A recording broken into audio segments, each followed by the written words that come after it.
Welcome to the Feed Your Family Tonight podcast. Do you dread hearing the question, what's for dinner? Whether you spend your days keeping up with toddlers, running kids to after-school activities, or juggling a career and family, getting dinner on the table can be a struggle for us all. I'm Mariefiebach, a business owner, wife, and mom of 4. I'm on a mission to build stronger families one dinner at a time, and I'm here with tips, tricks, and inspiration you need to feed your family tonight. Hello, friends. Welcome to the Feed Your Family Tonight podcast, episode 166. I'm your host, Mariefiebach, and today we have a replay episode of my on-air coaching call with Rita and Gino. It is full of great, small little tweaks that you can make in your home to make getting dinner on the table a little bit easier. Next week, we're back with all new episodes for the new year. I can't wait. So sit back, relax, enjoy this replay episode, and we'll catch you next week in the new year.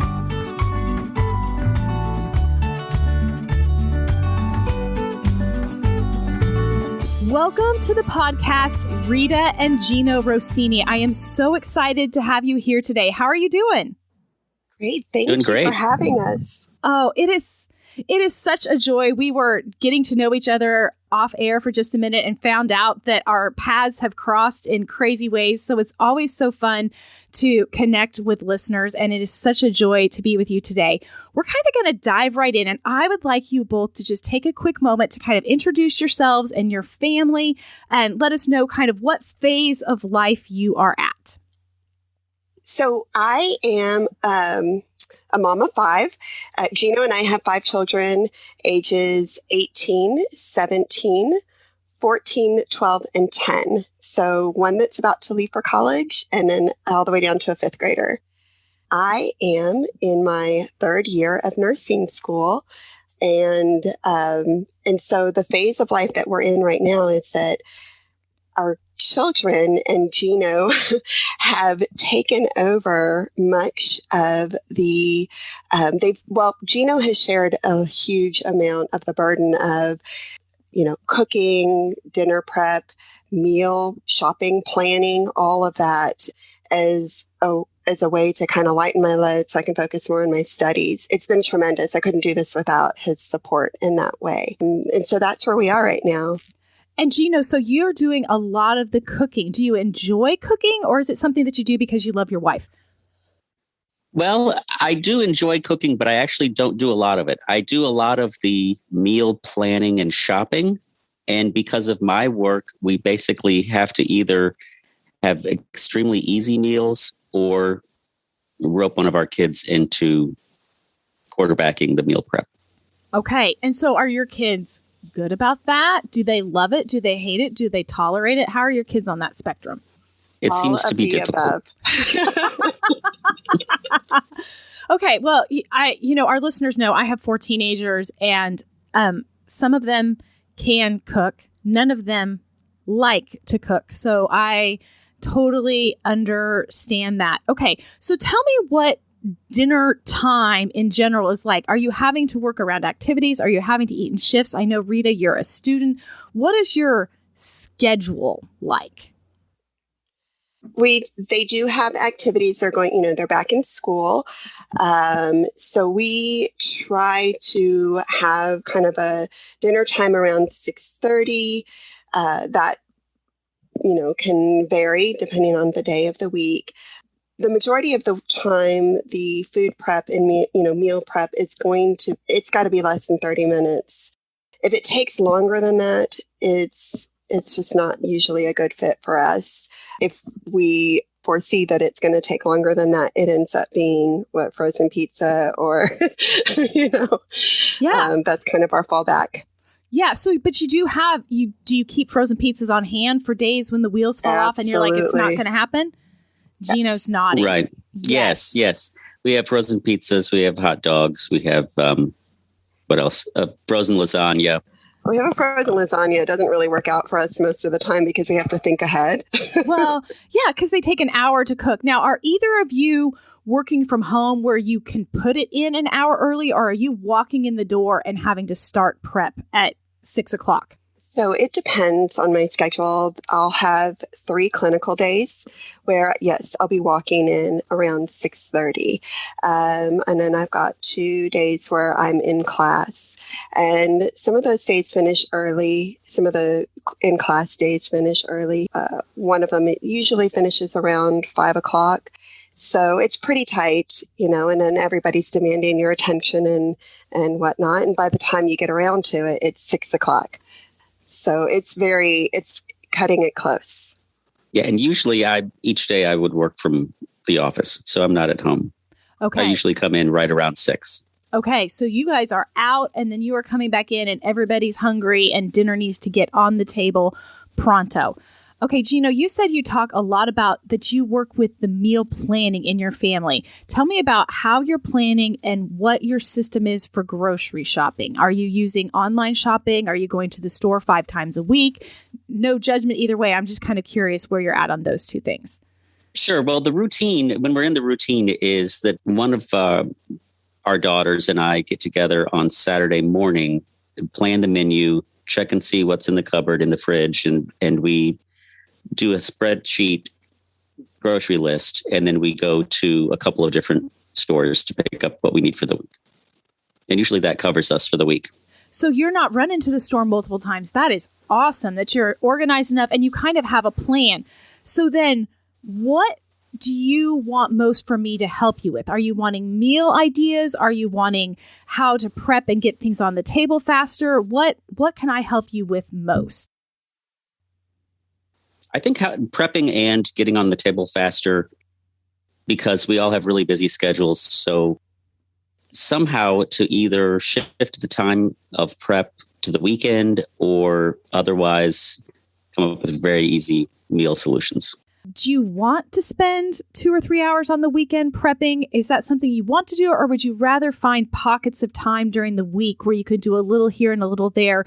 And some people like to just kind of have a big marathon session and know everything's in the fridge, and some people kind of like to just find little pockets of time so it doesn't feel so overwhelming for them. Which do you prefer?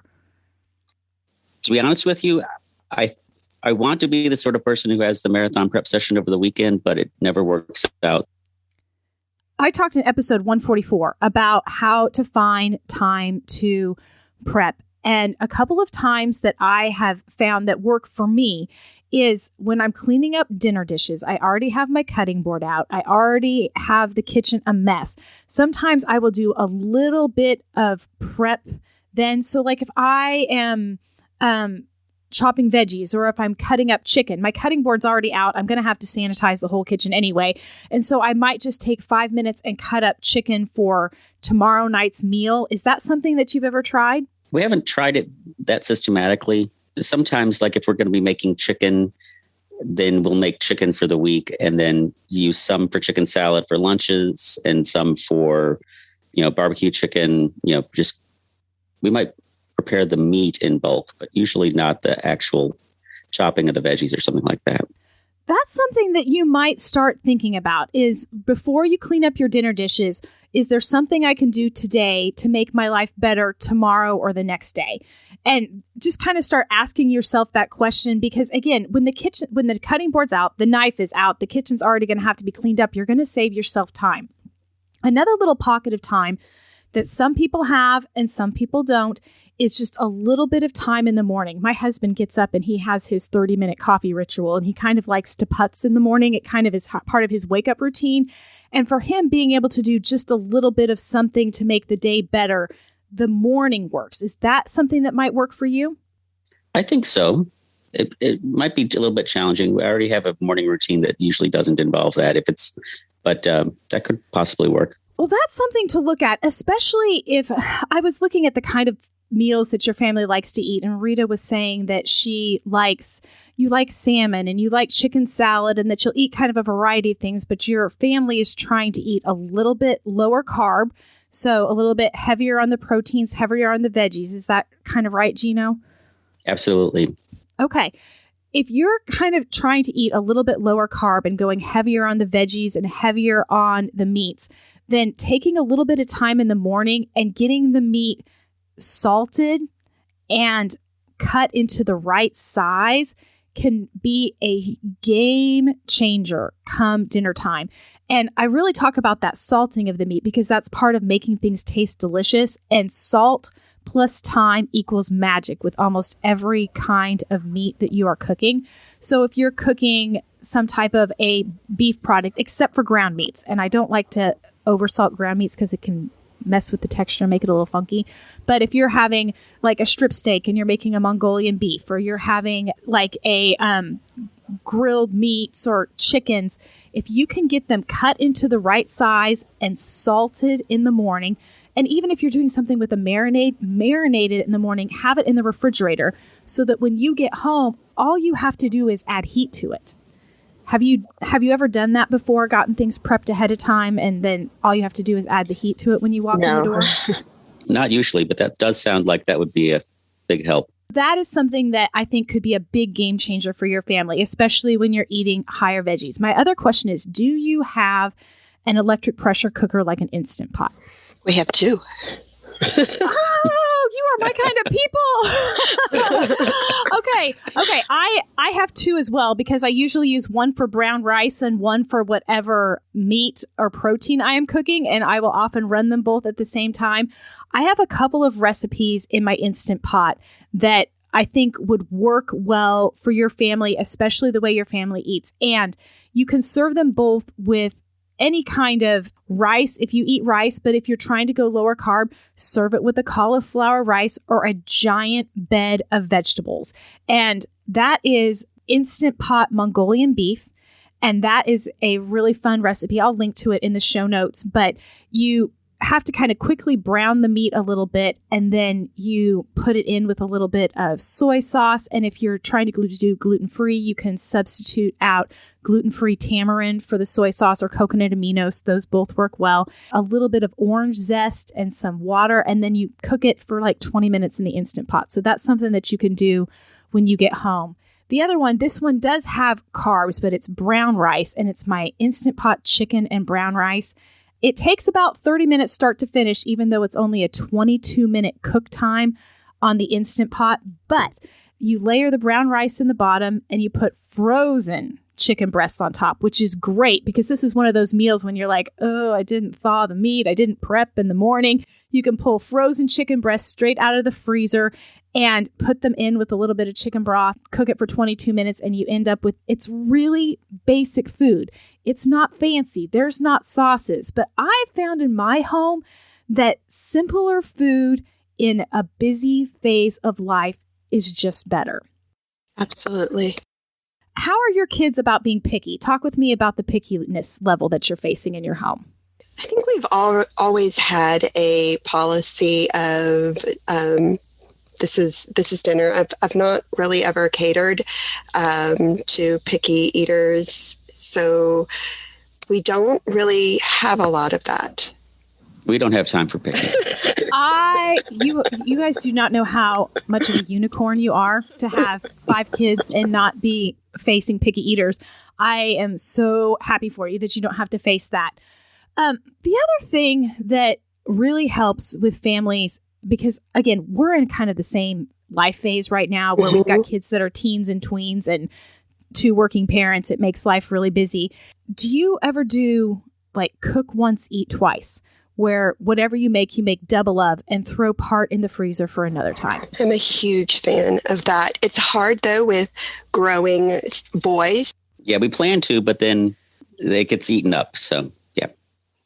Okay. So this is a really important point that I think a lot of listeners are going to relate to, is that expectations and reality have to match to not have frustration. Frustration happens when expectations and reality are not the same. And when you have kids that are physically eating more food, it takes a big mental shift to A, budget for the amount of food that you're actually having to buy, and then B, buying the actual amount of food that your family eats. I have a 18-year-old son who eats like 2 kids. He works at FedEx. And so he is like heavy lifting, like doing heavy lifting jobs. And so he eats a lot of food. And it took a lot of time for me to realize that I had to budget for the amount of food, especially because I suspect you guys try to eat the same way we do, where it's a lot of whole foods, just simple meats, simple vegetables, simple carbs, and lots and lots of veggies to try and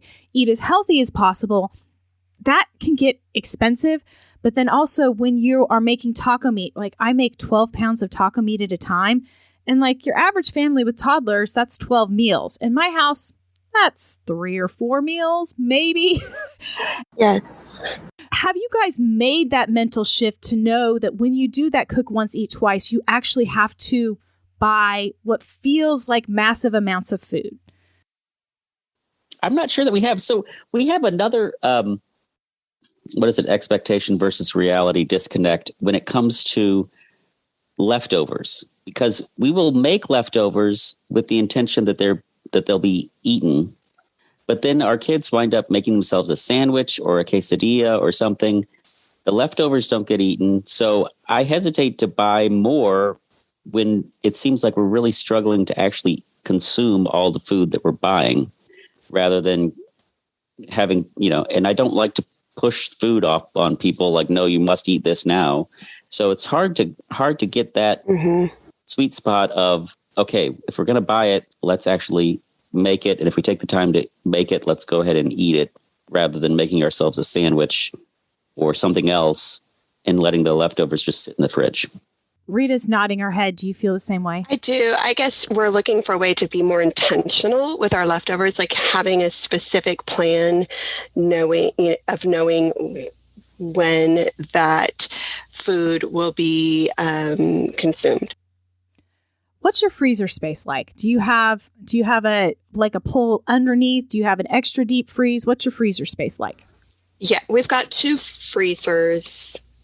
refrigerators. And so, yes, a pull-out freezer drawer. And then also we've got the side-by-side freezer. Okay. And with kids in school, do you think do they eat school lunch, or do they pack lunches? What's their school lunch situation? They prefer to bring it from home. Okay, my kids do too. When they take lunch from home, do they take sandwiches or do they take leftovers? They actually do not like sandwiches at school. Okay. Yeah. I'm right there with you. I've got kids like that too. Okay. So what do they like to eat for school lunch or for lunch at school? Let's see. Their favorites would be, they like tomato soup. They like pasta. That's probably actually, now that we're talking and kind of thinking through, this would be a good place to put little reminders to eat the leftovers. They love chicken salad. That's one of their favorites. I love chicken salad too. Ooh, yum. So then do they eat that with like crackers, or do they eat it just straight out of a tub? How do they like to eat their chicken salad? Some will bring crackers. Some will just have that. Some will, some of our daughters would bring like a little bit of a side salad and put it with that. That's what I've done as well for clinicals. Yeah, I think it depends on their mood. If we have good bread, like the sourdough type bread, yeah, they like to bring that. And they won't make the sandwich before, because then they don't like the soggy bread. Yeah. Okay, so then let's circle back to this original thing that got us down this, is talking about cook once, eat twice, and the issue of having leftovers that are going to waste, and that expectation and reality not matching. When you go to cook extra, what would you think about cooking extra and putting it straight into the freezer for another dinner and have no expectation that would be consumed as a lunch or a snack as a leftovers? How does that set with you? I think that's a great idea. I think that would be key to do it even before we are serving the dinner. Like, okay, we're removing this mixed taco meat or spaghetti sauce or whatever it is and putting it aside. And Rita, that is key. That is so key because my kids will eat to whatever I have cooked, whether I have planned it or not. It's so true. They will. So pulling out the portion that you're expecting to save for another meal first and putting that aside and then serving the meal with what you expect for dinner that night and paying attention to your kids' hunger cues and saying, is this enough? Is this too much? And start kind of really paying attention. And that's going to change from summertime to school. In my house, the amount of food that my children eat during the school year often feels like more at dinner, but then they're eating lunch at school. Notice as seasons change and appetites change, and again, you're going to be losing one. So you're going to be down one, feeding one too soon, with one going off to college. That's going to make a difference too. So start paying attention to the actual amounts, pull out the portion that you expect, and then have that set aside for another dinner. Let it cool down to room temperature before you put it in the freezer. That's kind of my food safety person talking, as I don't want anybody to get sick. It's never a good idea to put piping hot food straight into the freezer. You want to let it kind of cool down to room temperature before you freeze it. And that's perfect because you pull it out, you set it in the container, you eat your dinner, you clean up your dinner. By then it's close enough to room temperature. You can throw it in the freezer and you're good. Then talking on that, I know, Gino, you said that ideally you think maybe you could do a little bit of prep on the weekends, but you don't really it doesn't happen in reality very often, which I am not a fan of prepping on the weekends. I'll just let you know. It's just, I have very, very simple meals on the weekends because I know that I want to spend my time doing other things. But I have a recipe for big batch taco meat. And that's one thing where I make 12 pounds because 12 pounds fits in my largest pot. So 12 pounds is what I make, and you can size it up to pounds. And I will make 12 pounds, and then I have 3 or 4 meals in the freezer that all I have to do is pull that out, thaw it, open up some tortillas and a bag of shredded lettuce and some cheese, and dinner's on the table pretty fast. Are there meals that you already have in your repertoire that you could maybe do that once every 3 or 4 months, just make a giant batch of something like spaghetti sauce or tacos? Are there things like that you already have that you could really size up to make your life easier? Well, you've mentioned 2 of them, which is the spaghetti sauce and the tacos. We usually have tacos because they can have it with the quesadillas. And if I want to have no carbs, I just put it on a salad. So it's a great go-to that we usually have, Taco Tuesday. So absolutely. Taco Tuesday. We've also done pulled pork. So we'll get when the pork butts go on sale, the shoulders go on sale, we'll get a large, size and cook that and then portion it out. So that one can be either sandwiches or we'll put it, on the side with some salad. I was going to say, another thing that we like to have is soup, chicken soup, like a chicken tortilla caldo type soup. So I'm just kind of thinking it through. Maybe what we can do is have all of everything but the broth prepared and then just add the broth when we thaw it. I don't know if that would work or not. Okay, you totally segued into something that I was really thinking about for your family because it sounds like you eat a lot of chicken. When you make your chicken salad, what kind of chicken are you using? Whichever chicken parts are on sale. Okay. So then here is something that I think might be really, really useful for you. I did it just the other night. I was cooking something for dinner, but I was at the store. I was grilling chicken tenders. But I saw that the store had chicken thighs on sale too. So I bought 2 packages of chicken thighs. And while I was grilling my chicken tenders, I threw those chicken thighs in the Instant Pot and I just cooked them up. And then when dinner was over, they were done. They had cooled down. I threw them into baggies and I had them in my freezer. And so I just had shredded chicken thighs ready to go.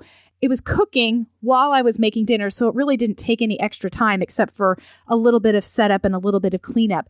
Have you guys ever used, and you've got 2 Instant Pots, and with the way your family eats, have you ever thought of going and buying 20 pounds of chicken when it's on sale and using your 2 Instant Pots, getting it all cooked up and just having it cooked in your freezer ready to go for chicken soup and chicken salad and throwing in quesadillas?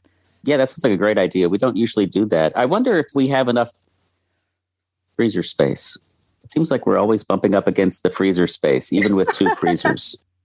Okay, so that's something you want to be aware of. Make sure you check your freezer space. Watch the sales on your chicken, and when chicken thighs or chicken breasts come on sale, buy a bunch up. I need to write up a chicken time Instant Pot cooking sheet because I think that would be helpful. And in your situation, if the protein is already cooked, dinner gets on the table 80% faster.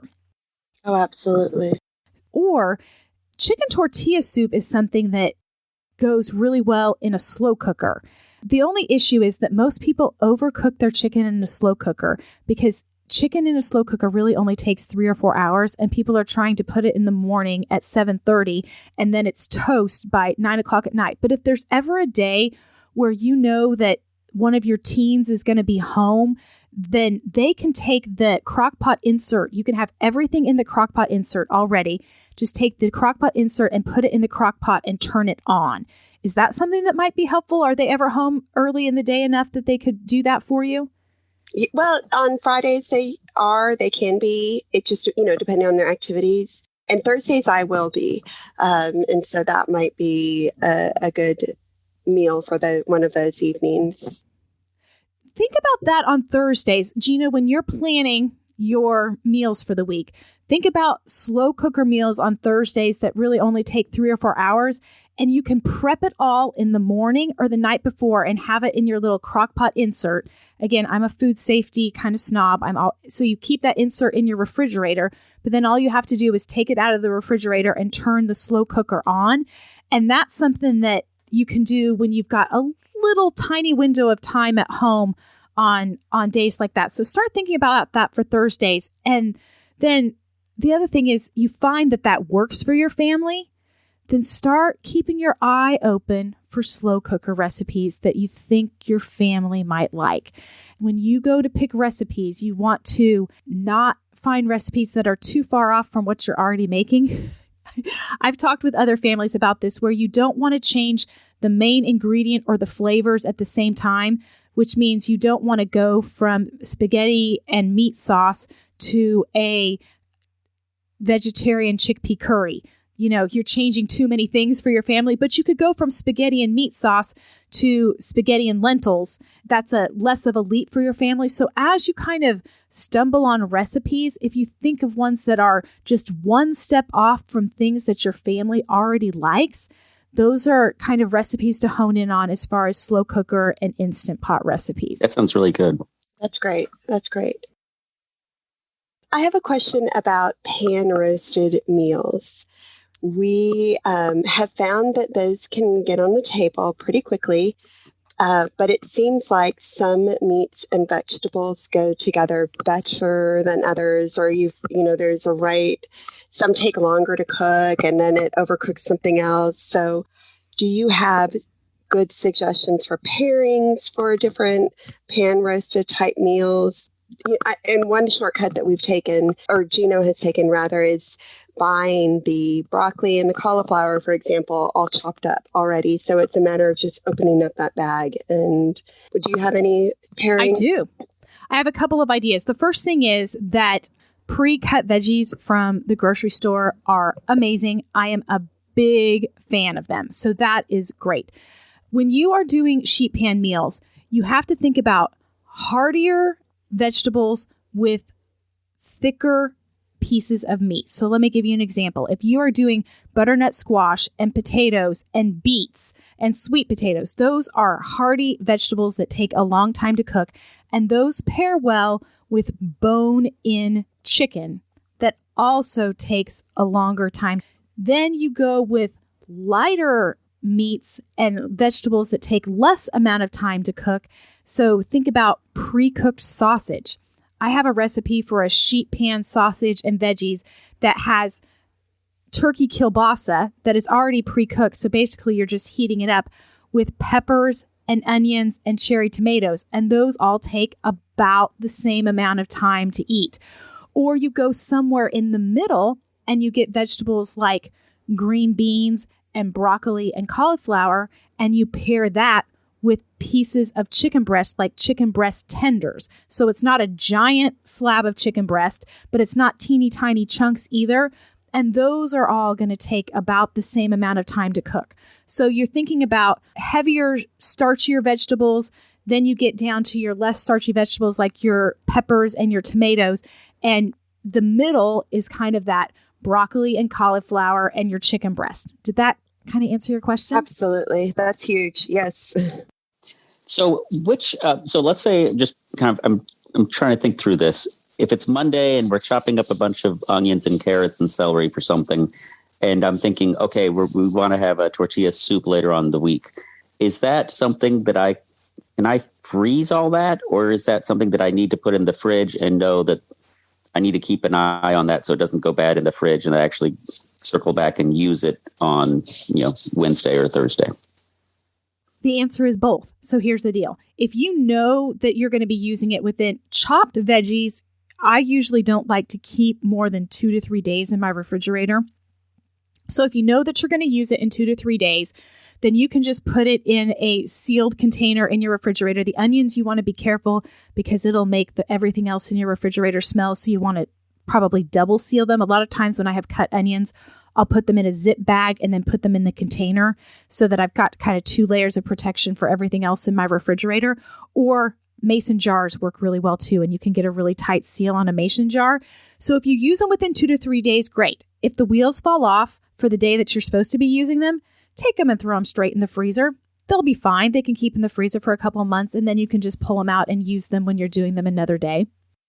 So could I cut up the meat, cut up the chicken, cut up the veggies, just put it all in a gallon Ziploc bag, throw it in the freezer, and then that's kind of an emergency meal when the wheels go off? Absolutely. And you know what? My friends at thrivinghomeblog.com have a lot of those type of freezer meals already done up. And I'll link to it in the show notes, but you can go and they have really good pairings and directions of how to thaw them safely and how to put them either in your Instant Pot or your slow cooker safely, because there's a big food safety issue when you're dealing with frozen things going into the slow cooker. Check out my friends Rachel and Polly at thrivinghomeblog.com because they have a lot of really good resources on that, and it's not my wheelhouse. So I send people over there for those pre-packed freezer meals, and for sure they're really, really handy, and you absolutely can do that.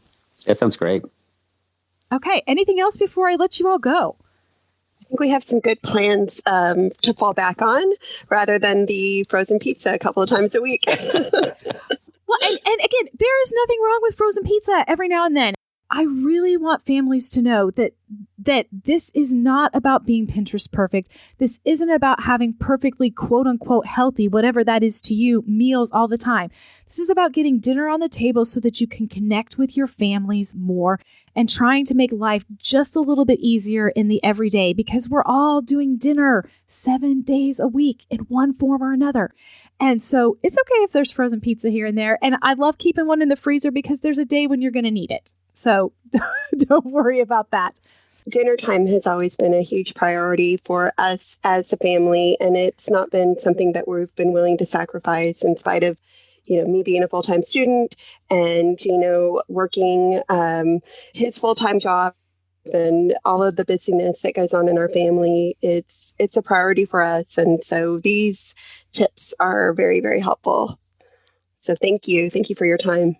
Oh, the pleasure is mine. Thank you so much for joining us on the Feed Your Family Tonight podcast. And I hope you guys do well. You'll have to follow up with me to see how things worked in your home. Certainly. Absolutely. Thank you. Bye-bye. Friends, wasn't that so much fun? Rita and Gino are just the kindest people, and it was so fun to talk with them and help them work through some of the small little things that they can do to make life easier in their home. I'm going to recap a few of those. The first one is that cook once, eat twice for them means that they cook double the amount and they set it aside immediately before they serve dinner.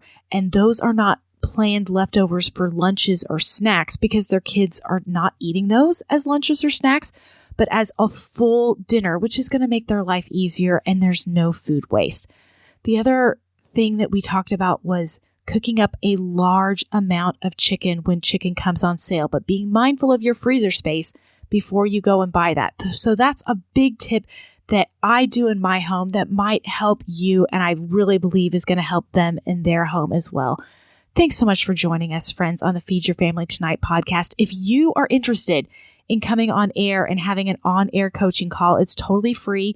We meet over Zoom, and if you're interested, fill out an application. It's at feedyourfamilytonight.com/apply. I would love to have more of you on here for on-air coaching because I really think we can all learn that our experiences are not that different and small little tweaks can make a big difference in your home. So for now, friends, I hope you're having a great week. Take care.